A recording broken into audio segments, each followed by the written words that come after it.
The Williams Institute also provides similar estimates, highlighting the younger generation are more likely to identify as LGBTQ. The US has made significant strides in LGBTQ rights, particularly with the legalization of same-sex marriage nationwide in 2015 through the Supreme Court decision. Your parents being upset about it or not coming to terms with it, if they're doing it for religious reasons, well, there may be a lot of trash in every religion.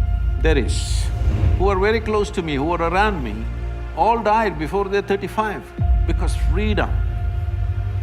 You understand? Freedom was the real thing.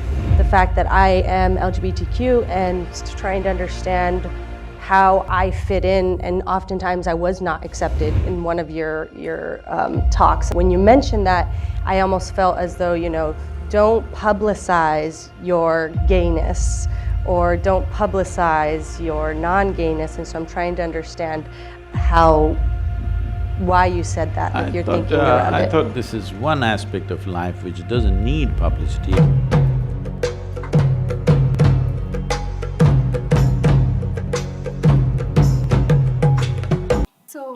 So I think the first question as such is something that happened in recent time. So I'm pretty sure everyone knows about Section 377 being decriminalized. Yep. And I think most of the youth, everyone, me, I think most of us would have gone back home. We're very happy about this. And we talk to our parents and people from the, older generation. Right? So this is something that I do with my parents on a regular basis. We sit and we discuss a lot of topics. So this is something that happened to me and something that I've heard from a lot of people as well. So when we discuss something like this with our older generation, they said, we are not going to debate with you as such. We're not going to impose our perspectives on you. But this is not accepted in our religion. Right? So when I took a step back and I thought how difficult it would be for kids, for youth from the LGBT community to come out to their parents, and at the same time when the parents pose this restriction that it is not accepted in our religion, how does a child and how does a parent deal with it? And sometimes a parent does cut off from their child as well.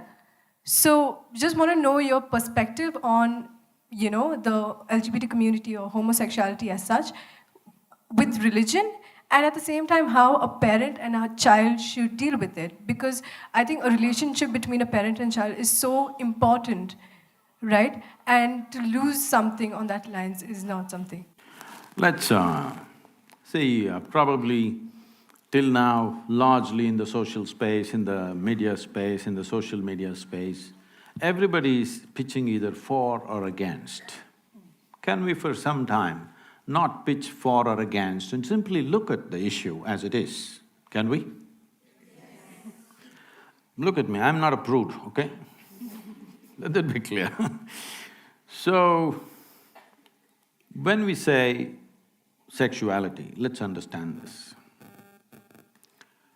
It is something nature has put in us.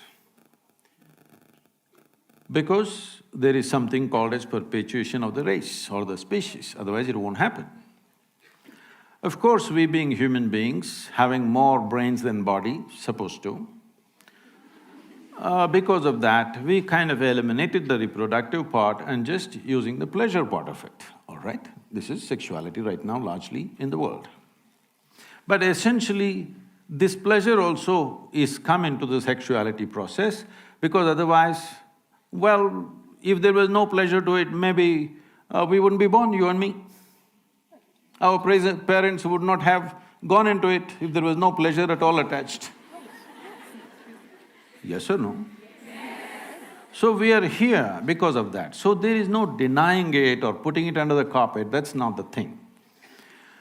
But somebody has a certain kind of sexual preference which has got nothing to do with reproductive process as such. It is their personal preference. Because every individual has the right to do whatever the hell they want to do with their body, because it's their body.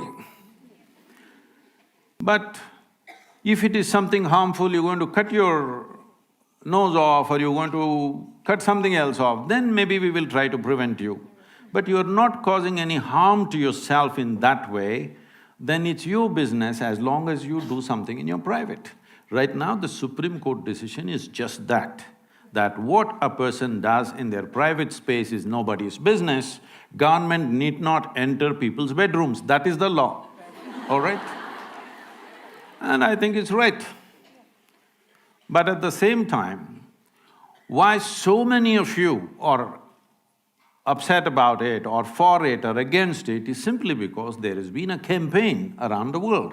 I'm saying the campaign should stop. There may be a few people who are oriented that way, leave them alone, it's their business, all right?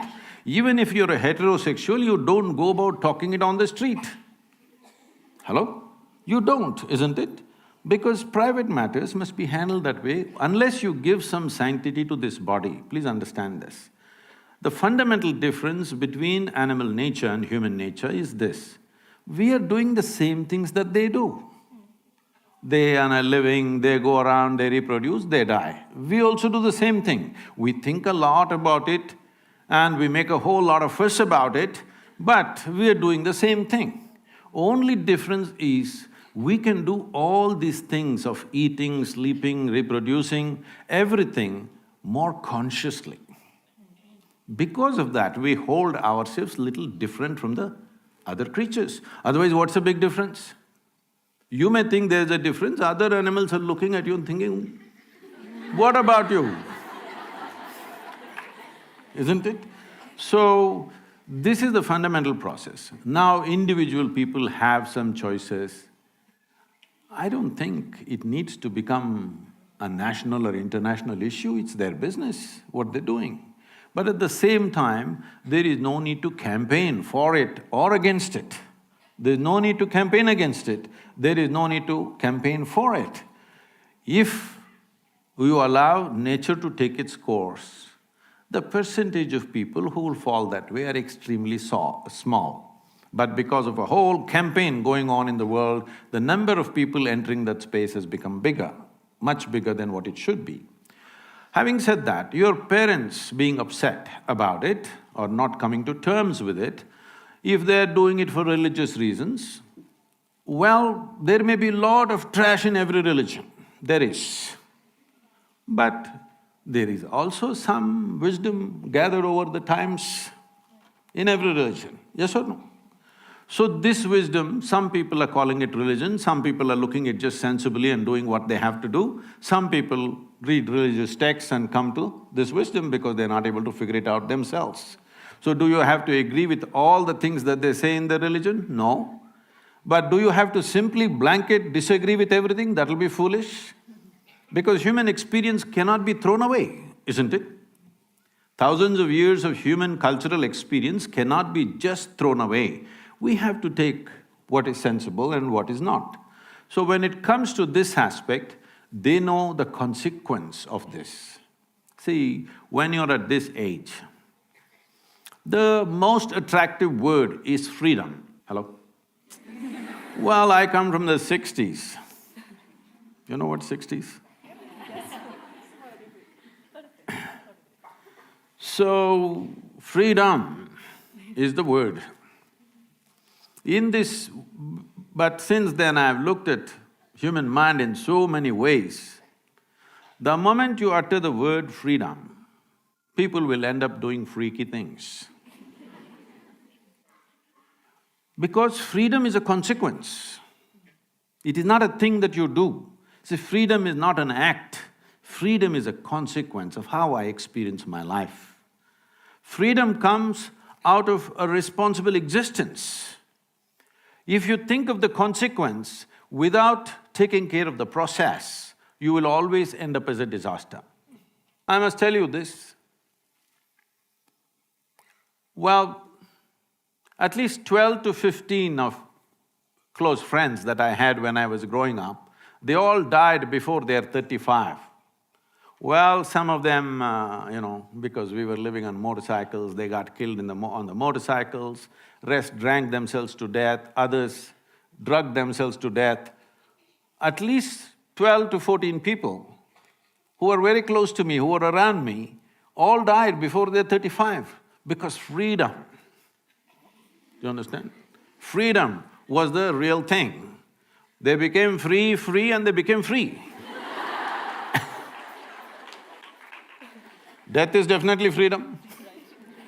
So, one thing that young people should learn is, don't utter the word freedom, because freedom is a consequence. It's something that you have to earn.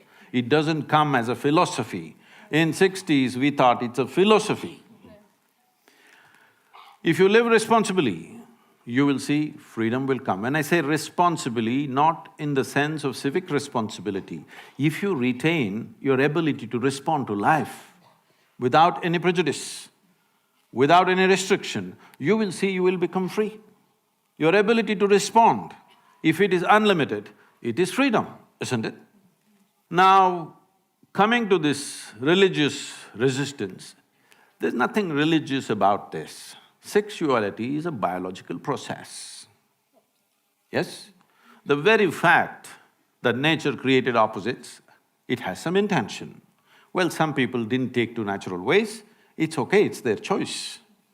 We don't have to discriminate against them, we don't have to persecute them, we don't have to put them in the prison, definitely it's not necessary. But at the same time, it doesn't need promotion either. Now, when I say freedom and responsibility, this is like this. See, suppose you want flowers in your garden. If you sit in your garden and every day do flower meditation, flowers will not come. If you want flowers, you don't have to even think about flowers. You must think soil, manure, water, sunlight. Soil doesn't feel like a flower, manure doesn't smell like a flower, water doesn't look like a flower, sunlight doesn't feel like a flower. But if you take care of these things, flowers will happen, isn't it? This is the way life works. So, the important thing with our lives is, this is a very westernized approach, that we are looking at the goal. We want the product, we don't want the process.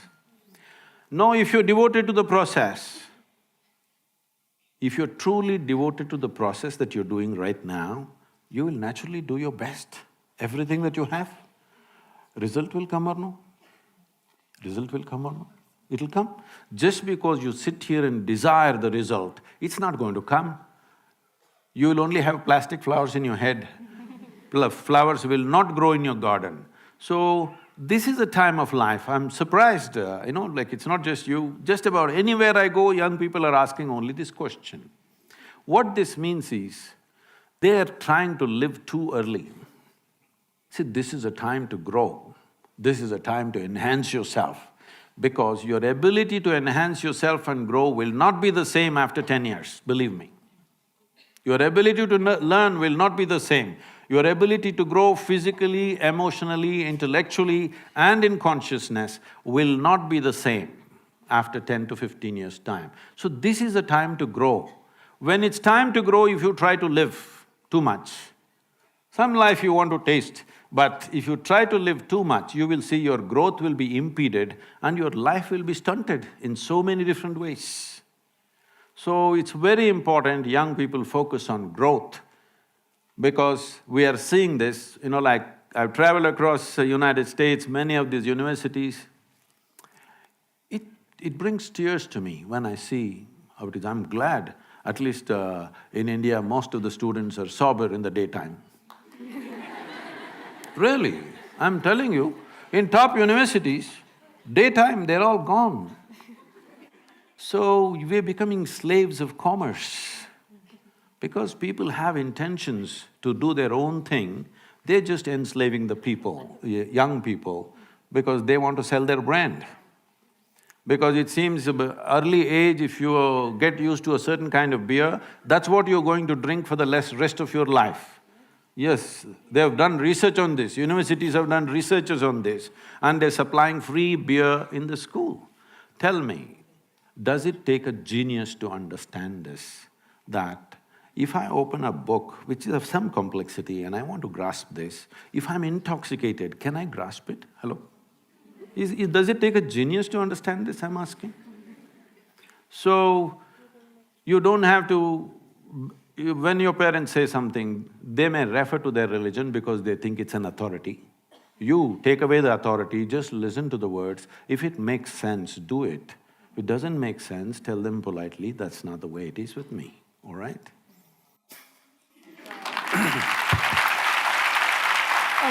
I think it's a very related question, but really targeted towards organized religion and something that I've struggled with.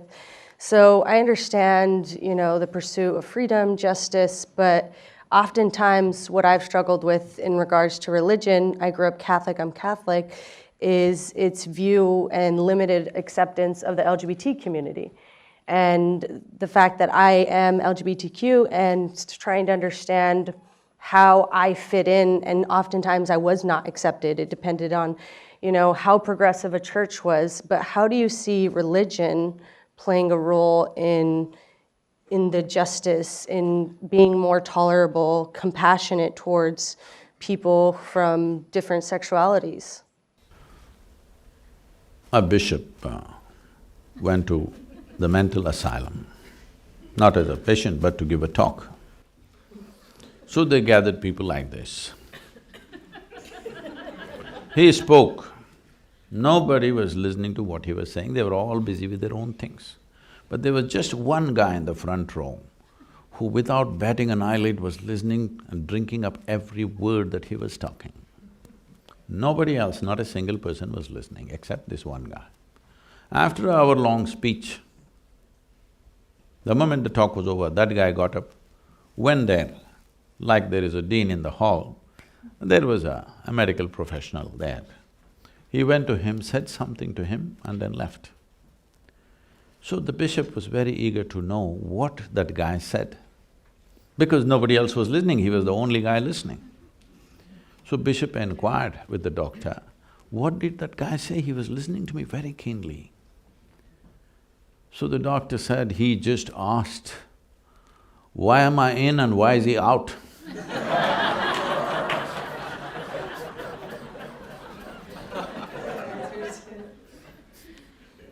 As a follow-up, what are your thoughts on human sexuality? Oh, I didn't think about it, but I was born out of it, I'm a consequence. Someone had fun. But I think, so one thing that you've mentioned previously is that sexuality shouldn't be promoted. I think that was in one of your talks, and so I'm curious,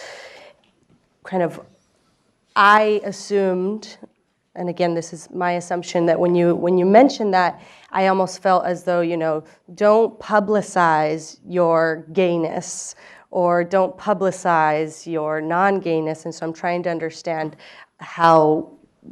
why you said that you're thinking around it. I thought this is one aspect of life which doesn't need publicity, anyway people will go for it, doesn't need any marketing, I said. Hello? If you want to sell a drink, you have to market it. If you make a movie, you have to market it. If you write a book, you have to market it. Sexuality does not need marketing. Hello? It's been on for a million years without any marketing, all right? So I said, why are you publicizing it? Everybody will do what they have to do. What individual people do with their bodies is their business, it's not of public debate.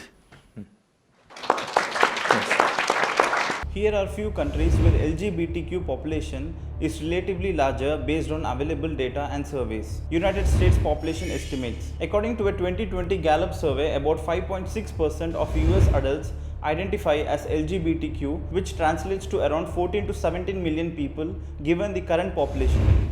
The Williams Institute also provides similar estimates, highlighting the younger generations are more likely to identify as LGBTQ. The US has made significant strides in LGBTQ rights, particularly with the legalization of same-sex marriage nationwide in 2015 through the Supreme Court decision. However, the legal landscape varies by state, with some states offering more protections than others. Annual events such as Pride parades in these cities draw large crowds and celebrate LGBTQ culture and history. Brazil population estimates. A 2018 poll by the Brazilian Institute of Public Opinion and Statistics (IBOPE) suggested that around 8% to 10% of Brazilians identify as LGBTQ, equating to approximately 17 to 21 million people. Brazil has a mixed record on LGBTQ rights. While same-sex marriage has been legal since 2013 and there are constitutional protections against discrimination, LGBTQ individuals still face significant violence and discrimination, particularly in rural areas. Cities like Sao Paulo and Rio de Janeiro are renowned for their LGBTQ-friendly environments. Sao Paulo's Pride Parade is one of the largest in the world, attracting millions of participants each year. United Kingdom population estimates. According to the Office for National Statistics (ONS), approximately 2.7% of the UK population identified as LGBTQ in 2019. Other surveys, like those conducted by Stonewall, suggest higher figures, up to 6%, indicating around 1.8 to 4 million LGBTQ individuals. The UK has comprehensive legal protections for LGBTQ individuals, including the Equality Act 2010, which prohibits discrimination based on sexual orientation and gender identity. Same-sex marriage has been legal since 2014 in England, Wales and Scotland, and since 2020 in the Northern Ireland. The UK is generally supportive of LGBTQ rights, with strong advocacy groups such as Stonewall and a vibrant LGBTQ scenes in cities like London, Manchester and Brinton. Pride events are well attended and supported across the country. Germany population estimates. A 2019 survey by Dahlia Research estimated that 7.4% of the German population identifies as LGBTQ, amounting to about 6 million people in a population of 83 million. Germany has progressive LGBTQ laws, including legal recognition of same-sex partnerships since 2001 and marriage inequality since 2017. Anti-discrimination laws protect LGBTQ individuals in various sectors, including employment and healthcare. Germany, particularly cities like Berlin, Hamburg and Cologne, is known for its accepting and vibrant LGBTQ communities. Berlin hosts the annual Christopher Street Day Parade, one of the largest LGBTQ events in Europe, celebrating diversity and advocating for rights. Canada population estimates. Statistics Canada reported in 2018 that about 4% of Canadians identify as LGBTQ, which translates to roughly 1.5 to 2 million people. Canada is often seen as a leader in LGBTQ rights, having legalized same-sex marriage nationwide in 2005. The Canadian Human Rights Act protects against discrimination based on sexual orientation and gender identity, and healthcare policies support access to gender-affirming treatments. Canadian cities like Toronto, Vancouver, and Montreal have prominent LGBTQ communities and host major events like Toronto Pride, which is one of the largest in South America. Canada's inclusive policies and societal acceptance create a supportive environment for LGBTQ individuals. These countries are noted for their relatively higher proportions of LGBTQ populations due to a combination of supportive legal frameworks, cultural acceptance, and robust advocacy efforts. Each nation's journey reflects a mix of progress and ongoing challenges, contributing to the global narrative of LGBTQ rights and recognition.